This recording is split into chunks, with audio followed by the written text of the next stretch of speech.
নমস্কার বন্ধুরা, আমার খাই খাই বাই চ্যানেলে সবাইকে স্বাগত জানাই। আজকে আমি গার্লিক তন্দুরি রুটি বানাবো।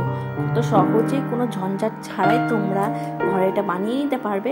এমনকি যারা একদমই পারো না আনাড়ি, তারাও আমারটা দেখে করে নিতে পারবে কত সহজে। তো প্রথমে আমি 2 কাপের মতন ময়দা নিয়েছি, তার মধ্যে নুন চিনি স্বাদ মতো দিয়ে দিলাম। আর নেব 1 বড় টেবিল চামচের মতন ড্রাই ইস্ট।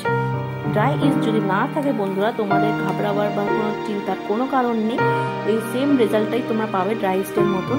নেবে 2 কাপের জন্য 1 কাপ টক দই আর 1 টেবিল চামচের মতন খাবার সোডা দিয়ে ওরকম পুরো, আর নেবে এরকম 2 টেবিল চামচের মতন রিফাইন্ড অয়েল দিয়ে সবগুলোকে তোমরা ভালো মতন মেখে নেবে। এরকম করে ঠেসে, যেমন আমি একটুখানি যেমন ময়ান দিয়ে মতন মিশিয়ে নিচ্ছি, তারপর একটু জল দিয়ে দিয়ে মেখে নেব।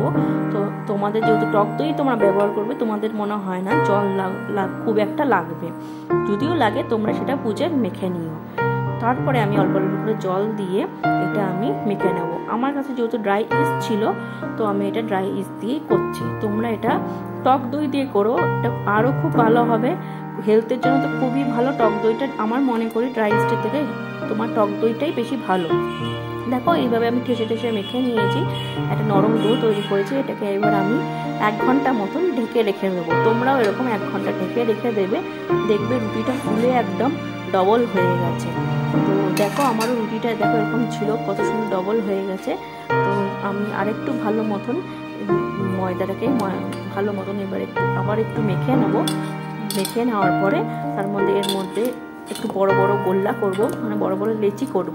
আমি ছোট ছোট করব না, বড় বড়, দেখো এইভাবে বড় বড় লেচি করব। দেখো ফুলে গিয়ে লেচিগুলো এরকম সে লেগে লেগে এরকম ডবল হয়ে যাচ্ছে, সে একদম পাউরুটির মতন, বান পাউরুটির মতন, যেমন বড়া পাওয়ার পাউরুটির মতন হয়ে যাচ্ছে।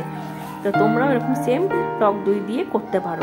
তারপরে আমি একটা লেচি নিয়ে একটুখানি এটার মধ্যে একটু ময়দা একটু ডাস্টিং করে নিচ্ছি, যাতে একটু না লেগে যায়, বেলার সময় যেন আটকে না যায়।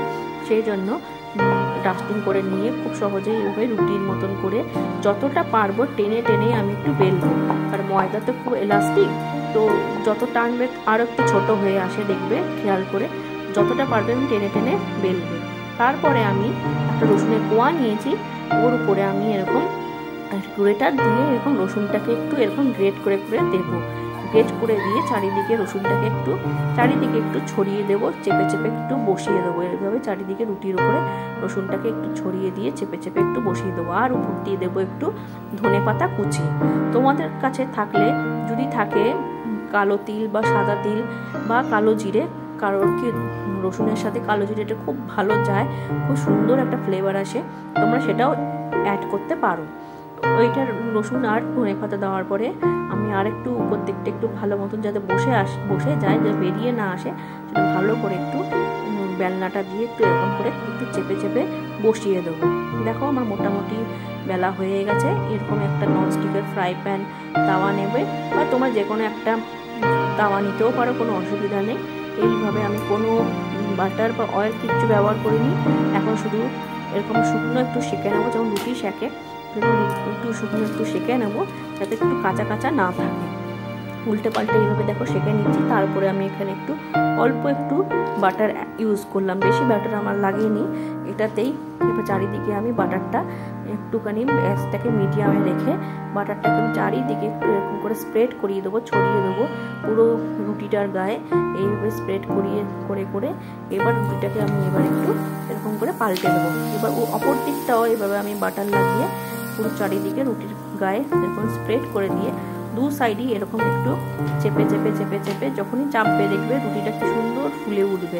সাইডগুলো এরকম যখনই চাপবে, দেখবে রুটিটা খুব সুন্দরভাবে ফুলে উঠছে। মোটামুটি এইভাবে চেপে চেপে ধারগুলোকে করবে, যাতে ধারগুলো কাঁচা না থেকে যায়। তো এইভাবে চেপে চেপে তোমরা রুটিগুলো যেই চাপ দেবে, দেখবে রুটিগুলো আস্তে আস্তে এরকম করে ফুলতে শুরু করে দিয়েছে। খুব সুন্দর লাগবে খেতে। বিশ্বাস করে একবার বানিয়ে দেখো, তারপরে আমাকে কমেন্টসে জানিও কেমন হয়েছে। দেখো আমার রুটিটা কি সুন্দর এভাবে ফুলে উঠছে। অপোজিট সাইডটাও এইভাবে চেপে চেপে আমি এইভাবে রুটিগুলোকে বানিয়ে নিচ্ছি। আমার এইভাবে আরও সব রুটিগুলোকে আমি এই প্রসেসেই, একদম সেম প্রসেসে আমি রুটিগুলোকে এইভাবে বানিয়ে নেবো। আর এক একটা করে রুটি বানিয়ে বানিয়ে আমি এগুলোকে হটপটের মধ্যে রেখে দেবো, যাতে অনেকক্ষণ এটা গরম থাকে আর নরমও থাকে। মোটামুটি আমার দেখো এই একটা রুটি হয়ে গেছে, আমি আর বাকিগুলোও বেলে নিয়েছি। দেখো কত সুন্দর হয়েছে, এটা যতক্ষণ না টেস্ট করবে না বুঝতে পারবে না।